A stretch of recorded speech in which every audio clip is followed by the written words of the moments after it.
அன்பார்ந்த மாணவர்களே, இப்போ நம்ம ஃபங்க்ஷன்ஸில் ரொம்ப முக்கியமான ஒரு டாப்பிக்கில் நம்ம போகிறோம். அது வந்து அந்த ஃபங்க்ஷன்ஸில் ஸ்பெஷல் டைப்ஸ் ஆஃப் ஃபங்க்ஷன்ஸ் அப்படின்னுங்கிறத நம்ம பார்க்க போகிறோம். ஸோ நல்ல இன்ட்ரெஸ்டிங்கான ஒரு topic.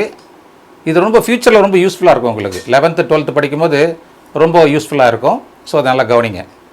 So special type of ஃபங்க்ஷன்ஸில் நம்ம என்ன படிக்க போகிறோங்கிறத சொல்கிறேன். The first one is a constant function. Constant function அப்படின்னு படிக்க போகிறோம். ரெண்டாவது வந்து identity function. Third one is real valued function. Fourth one is linear function. Fifth one is modulus function, or we can say absolute value functions. Modulus ஃபங்க்ஷனாலும் ஒன்று தான், absolute value ஃபங்க்ஷனாலும் ஒன்று தான். The next one is a quadratic functions. The seventh one is a cubic function and eighth one is a reciprocal functions. இன்னும் நிறைய ஃபங்க்ஷன்ஸ்லாம் இருக்குது. But 10th லெவலில் இது வரைக்கும் தெரிஞ்சால் போதும்ன்று நமக்கு சிலபஸில் வரையறுத்து சொல்லியிருக்காங்க. அதனால் நம்ம இதை மட்டும் நம்ம டிஸ்கஸ் பண்ணுவோம். இதோட டொமைன் என்ன, இதோட ரேஞ்ச் என்ன, இதோட கிராஃப்லாம் எப்படி இருக்கும் அப்படிங்கிறத நம்ம டிஸ்கஸ் பண்ண போகிறோம். ஓகேவா? இப்போ கொஞ்ச நேரத்துக்கு முன்னாடி என்ன சொன்னேன், இந்த 8 டிஃப்ரெண்ட் ஃபங்க்ஷன்ஸ் பற்றி உங்களுக்கு டீட்டெயிலாக சொல்லியிருக்கேன். ஸோ அதில் ஒன் பை ஒன்னாக நான் டிஸ்கஸ் பண்ண போகிறேன். ஸோ இப்போ நான் ஃபஸ்ட்டு என்ன எடுத்துக்கிறேன்னா கான்ஸ்டன்ட் ஃபங்க்ஷன் அப்படின்னு எடுத்துகிட்டு இருக்கேன். So that is a first function we have discussed. Is it not? Constant function. அந்த கான்ஸ்டன்ட் ஃபங்க்ஷனா என்ன அப்படின்னு பார்த்தீங்கன்னா, அது என்ன சொல்லுது, every element in the domain has same image in the codomain. டொமைனில் இருக்கிற ஒவ்வொரு எலிமெண்ட்டுக்கும் என்ன இருக்குது, same image in the codomain அப்படின்னு சொல்கிறாங்க. டொமைனில் இருக்கிற எல்லா எலிமெண்ட்டுக்குமே ஒரு பர்டிகுலர் எலிமெண்ட்டோட தான் கான்டாக்ட் இருக்கணும், கனெக்ட் பண்ணியிருக்கணும். அப்படின்னா அது வந்து கான்ஸ்டன்ட் ஃபங்க்ஷன்.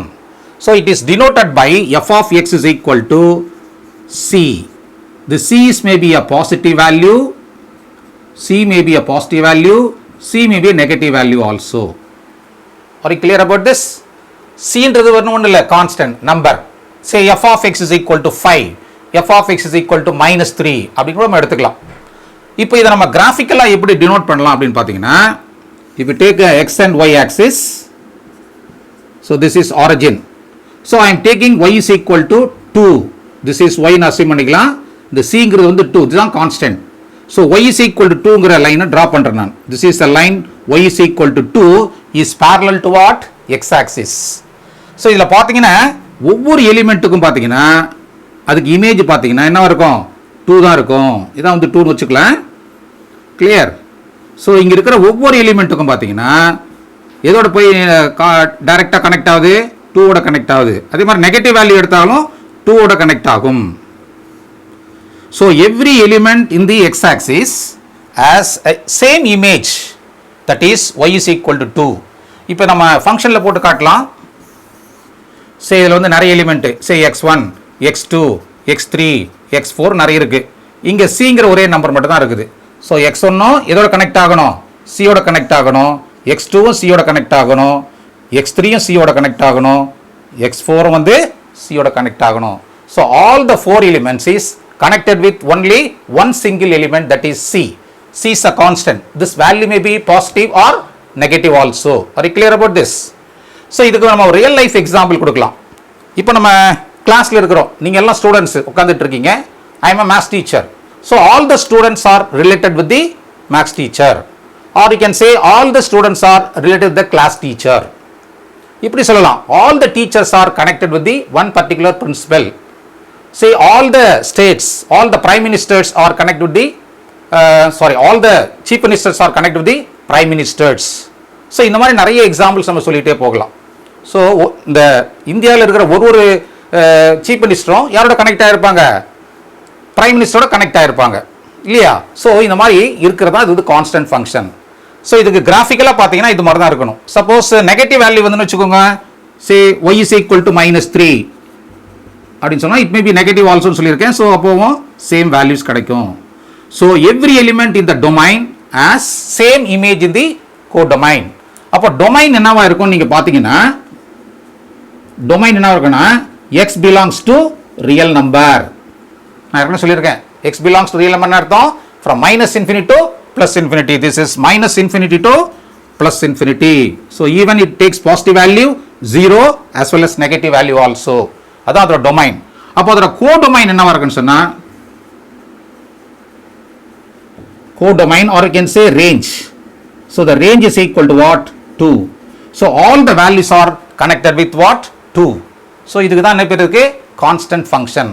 அதாவது ஒரு ஃபங்க்ஷன் வந்து எல்லாமே வந்து ஒரே வேல்யூவோட கனெக்ட் ஆகிறதுனால இது வந்து கான்ஸ்டன்ட் ஃபங்க்ஷன் நம்ம சொல்கிறோம், வேற ஒன்றுமே கிடையாது. ஸோ அதுக்கு தான் நம்ம சின்னு சொல்கிறோம். C may be a positive or negative. இந்த சி கூட நீங்கள் என்ன பண்ணலாம், கேன்னு கூட போட்டுக்கலாம், lambda, whatever be the values. So it may be positive or negative. Constant ஃபங்க்ஷனுக்கு இன்னொரு எக்ஸாம்பிள் நான் கொடுக்குறேன். So A is equal to A B C D அப்படின்னு நம்ம எடுத்துருக்கோம். And the set B is equal to 1 2 3.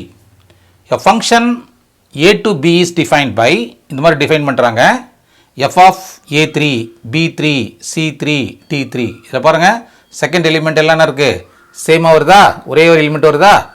So the range of F contains only one element. அதோட range என்ன இருக்கணும், ஒன்லி ஒன் எலிமெண்ட்டாக இருக்கணும். அப்படி இருந்தால் அது வந்து கான்ஸ்டன்ட் ஃபங்க்ஷன். ஸோ இந்த டயக்ராம் போட்டு காட்டலாம் பாருங்கள். A to B is a function defined by A, B, C, D.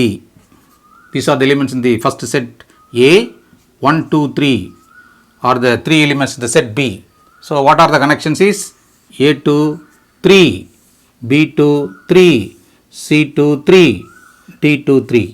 So all the elements in the set A as only connected with only one element in the set B. இப்படி இருந்தால் இது வந்து constant function. Understand? So அதான் நம்ம என்ன சொல்கிறோம், இங்கே கூட என்ன சொல்லலாம், F of X is equal to 3. So whatever be the value you can give to this, so which rises to what, 3.